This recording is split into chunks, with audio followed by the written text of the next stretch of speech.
Good news para sa ating mga kababayan. In-extend pa ng DTI ang no price increase para sa mga pangunahing bilihin sa mga supermarket sa bansa.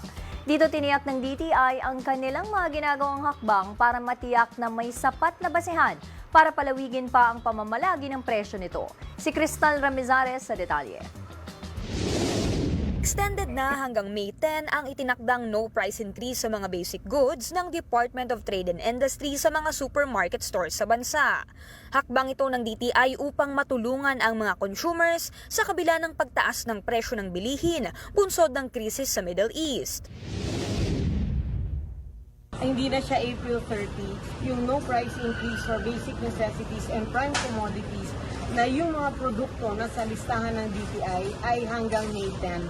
So again, we have informed the public of this latest update based on our consultations again with manufacturers and also the retailers.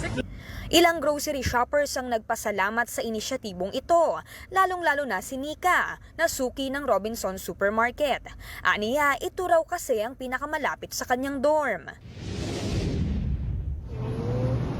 For this one, actually mas nakakagaan sa loob for now.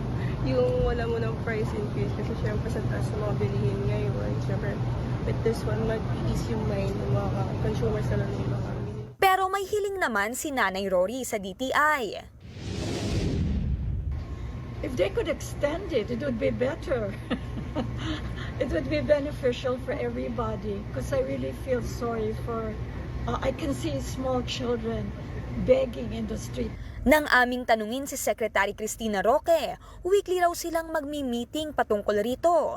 Kung may sapat na basehan, ay pwede nila itong i-extend. Of course, we hope to keep the prices stable and we really hope to make sure that we give the consumers very good price. Mababa po ang presyo. So, we're taking a whole government approach to make sure that we get this done. Kasabay rin ito ay nagsasagawa ang DTI ng monitoring sa ilang supermarket stores, kabilang narito ang Robinson Supermarket. Ikinagalak naman ni Roque na pasok ang mga presyo sa kanilang itinakdang SRP.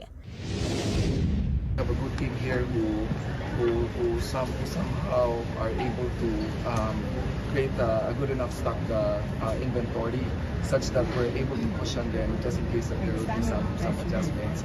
Epektibo ang no price increase sa lagpas 200 basic goods sa mga supermarkets. Abiso sa ating mga mamimili na i-check ang mga nakadisplay na DTI standee sa inyong supermarket kung saan nakalagay ang mga nararapat na presyo ng inyong bilihin. I-report din agad sa DTI kung may nararanasang pananamantala sa presyo, lalo na ngayong nasa gitna tayo ng energy emergency. Para sa totoong balita sa Bagong Pilipinas, Cristal Ramizares ng IBC News para sa 13 sa tanghali ng Congress TV.